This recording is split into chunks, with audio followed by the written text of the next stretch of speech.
اليوم تجربتنا مختلفة. كل شيء مختلف، كل شيء هنا يغيرون اسمه. ليش؟ الصين مختلف عن الصين عالم والباقي عالم. سكان العالم 20% تقريبا منهم صينيين. وفي هذا الفيديو راح أجرب إني أكون صيني. صالح راح يكون معنا اليوم بتجربة إنه يجرب يكون حدا صيني.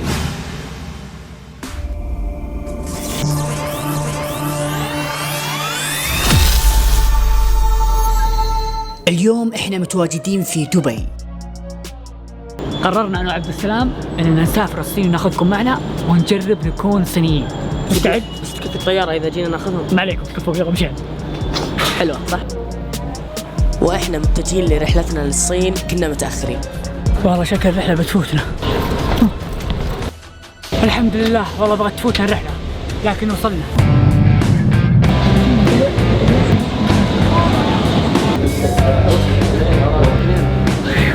وصلنا بعد تعب ورحلة 7 ساعات.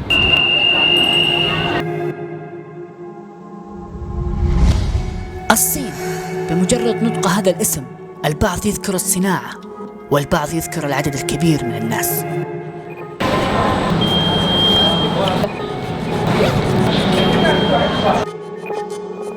فخلونا نبدأ تجربتنا اليوم ونوريكم أشياء جديدة. أول شيء لازم تعرفونه إنه في أشياء هنا راح تتغير. أول شيء بتغير معنا أسامينا. اسمي الصيني هو سالي هان وأنا سلامو. من ضمن الأشياء اللي بتتغير اللي هو التاريخ. لازم تعرفون من أول ما توصلون الصين راح يكون كل البرامج حقتنا محجوبة. سناب، يوتيوب، انستغرام، جوجل، واتساب، كل هذه محجوبة بالصين. الشيء الغريب أن اللغة الصينية تغير جميع نطق الكلمات. يعني مثل عندنا سعودي أرابيا ما يعرفون سعودي أرابيا، عندهم شاتا ألابو. نيهاو. هنا الصينيين ما يعتمدون على التاريخ الميلادي، يعتمدون على التاريخ القمري، يعني أعيادهم غير، أشيائهم كل شيء مختلف. كثير أشياء مختلفة في الصين نحتاج نتعمق فيها أكثر وأكثر. واليوم بيساعدنا بالتجربة. السلام عليكم. أهلا وسهلا صديقي خالد حبيبي. عايش في الصين وعنده بزنس هنا في الصين. نورت كوانجو، لازم نجرب الأكل الصيني. متكلنا على الله. الساعة 12. اوكي، انت الحين اسمك خالد، في الصين ايش اسمك؟ خالد. اكثر شيء خايف منه من زمان هو الاكل الصيني. هاي الأكلة اسمها أكلة المالتان. ما لقيت شيء يعجبني. عادي. هو طبعا ما راح يعجبك حبيبي، أنت هون بس عشان تجرب. بدك تكون حدا صيني؟ ولا طيب. عند الصينيين معتقد اذا حطيت الملعقتين كذا فهذا عندهم عيب. شر. هو اللي بتحط المعلقتين بشكل افقي تعتبروها زي الجنازه، فانت اذا بتعمل زي هيك معناته زي كانك تدعي للي عم ياكل انه يموت. اوه.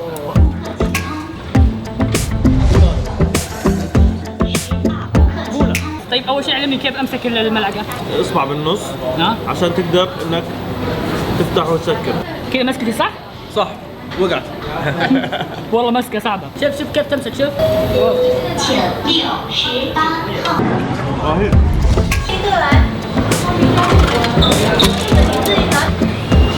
قبل شيء قلت لهم ابي مويه، قدموا لي مويه تميل للحراره. طبعا المعده قبل ما تجهزها للاكل لازم تفوت عليها شيء سخن، مفيده جدا للجسم، بتريح المعده وبتساعد لتخفيف الوزن. العادات الصحية بالنسبة للأكل والنوم والمشي والرياضة يعني لايف ستايل. هم بيعملوا رياضة المشي كل يوم، بيعملوا الأكل الصحي كل يوم، بيعملوا المي السخنة كل يوم، فهدول الأشياء كلياتهم بيعطوهم صحة وبيخلوهم يعمروا بالعمر. ايه. كم تقييمك الأكل من 10؟ 6 7. 10 من 10 عشان يحب الصين. 8.5 من 10. يعني حبيته ما كملت صحنك كيف 8.5؟ شبعت يا أخي كيف صحنك لساته مليان؟ يا أخي خلاص مع السلامة. إلى الآن ما لقيت أحد كبري، كلهم أصغر مني أو أكبر مني. في أولاد صغار. اسمع كت. بس جد الأولاد الصغار أغلب الوقت بيكونوا بالمدارس الصيفية. إذا كان الوقت دوام المدارس من الساعة 8 الصبح للساعة 5 المساء، 13 ساعة بالمدرسة، وبس يرجع على البيت بس عشان ياكل وينام، فما عندهم نشاطات برا زينا مثلا بيلعبوا كرة بالشارع كذا. المواصلات مؤمنة بطريقة 100%. أول إشي من المترو للباصات للبسكليتات اللي تقدر تستأجرها أو الدراجات الكهربائية.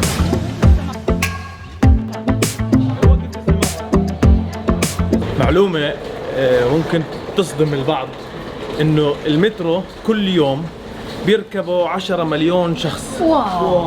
بس المترو هذا اللي احنا بكوانجو فيه كل يوم بيعمل من 10 ل 12 مليون رحلة. واو. قديش عدد سكان المملكة العربية السعودية؟ 28 مليون؟ 34 مليون. 28 ولا 34؟ 34 زي بعض. ايوه. تخيل انه كل 3 ايام كل سكان المملكة العربية السعودية بتركب بالمترو، كل 3 ايام بيركبوا بالمترو. خلينا نشتري بس تيكت. اوكي. سمعت ان الصين هو اكثر مكان في العالم فيه كاميرات. الصين اكثر مكان في العالم فيه كاميرات، اكثر مكان في العالم فيه شرطة، وبالاخص الشرطة السرية، يعني عادي من كل 5 تلاقي واحد منهم شرطة. عدد سكانهم 1,400,000,000. اكثر دولة في العالم سكان. اكثر دولة في العالم سكان، اكثر. اسمع، الصين اكثر شيء بالعالم موجود فيها، يعني اطول سور بالعالم فيها، اكثر شعب بالعالم فيها، اكثر ناس بيعملوا اشياء داخل موسوعة جينيس موجودة بالصين. بالصناعة هم الاول، بالتصدير هم الاول، بالعمارات هو الاول. يعني تخيل من عام 2000 لعام 2019 العمران اللي بنته الصين قد اللي بنته امريكا من عام 1900 لغاية اليوم.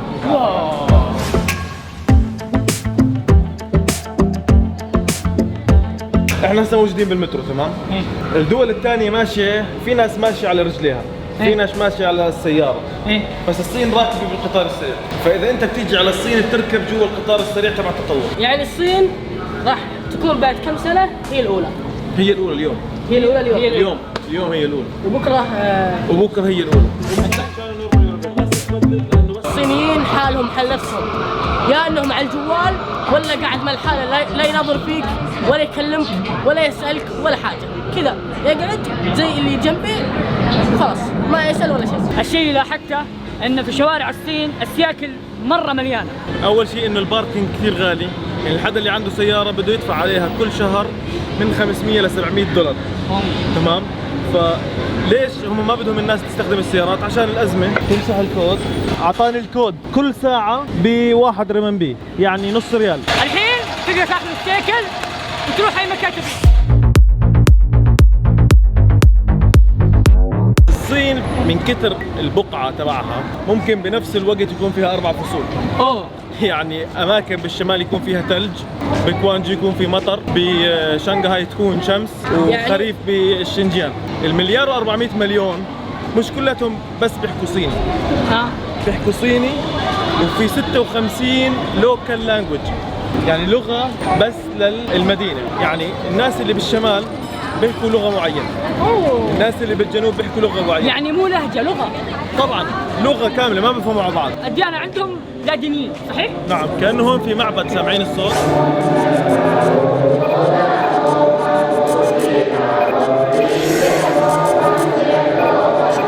طقوس دينية للديانة البوذية. الفترة هاي من السنة في عندهم زي حج، بصير بتتم الصلاة من الساعة بس تغيب الشمس لحد ما يطلع الفجر لمدة تقريبا من 7 ل 10 أيام. سبحان الله قديش في ناس يعني عم بيعبدوا صنم. شيء غريب صراحة. الحمد لله على نعمة الإسلام. طبعا الصينيين هنا إذا شافوا واحد غريب كذا يعني زي وجهنا يروحوا يتصوروا معاه. كم؟ اوكي كلنا مشاهير الحين في الصين. في هذه التجربة تعرفنا على أشياء كثير ولسه الفيديو ما انتهى.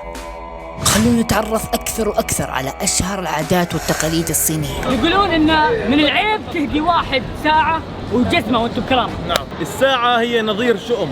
انت لما تهدي حدا ساعة ممكن انه ينتظر عدد ساعات اللي راح تخليه يموت. فإن لما تهدي حدا ساعة زي كأنه عم تهديه إشي بيقربه للموت. كلمة الشر باللغة الصينية سيائي، وكلمة الشوز معناتها سياء، فالتنتين متقاربات. فلما تهدي حدا حذاء زي ما بتقول إنه بدك إياه يلبس هذا الشوز ويروح للموت. فنفس الإشي التنتين هم شر ونظير شؤم بالنسبة للصينيين. طبعا قبل شوي احنا نسولف معهم قال لي خالد لا تأشر بإصبعك. هذا الإصبع بيقلل من احترام الشخص في دول آسيا. يفضل إنه إذا بدك تحكي لحدا تحكي معه بهاي الطريقة، إذا بدك تناديه ما تناديه هيك، هيك زي كأنك بتنادي حيوان أليف، فإذا بدك تناديه بتناديه زي هيك. رقم 4، الرقم الذي يخاف منها الشعب الصيني. لما تركب بالأسانسير ما بتلاقي رقم 4. ليش؟ لأنه معناته بالصيني ص معناتها موت. كثير بيأمنوا بالخرافات هاي يمه. لاحظت شيء ان الصينيين يفهموني اذا قلت 1 2 3 4 5، لكن بعد 5 ما يفهموا. اللغة الصينية بتقدر تستخدم ايد واحدة انك تعد لل10 اللي هي 1 اي ار سان س و ليو 6 زي هيك. 6 كذا. 7 شي 8 جيو شي كذا 10. ال10 او ال10 هيك.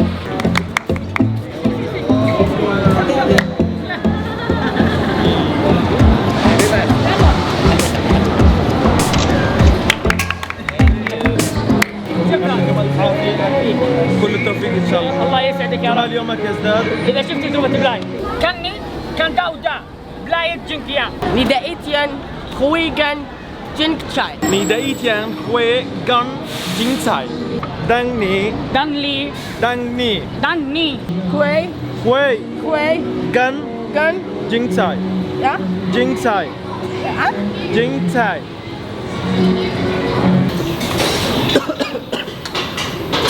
هي الحركة. اوكي. متحمس.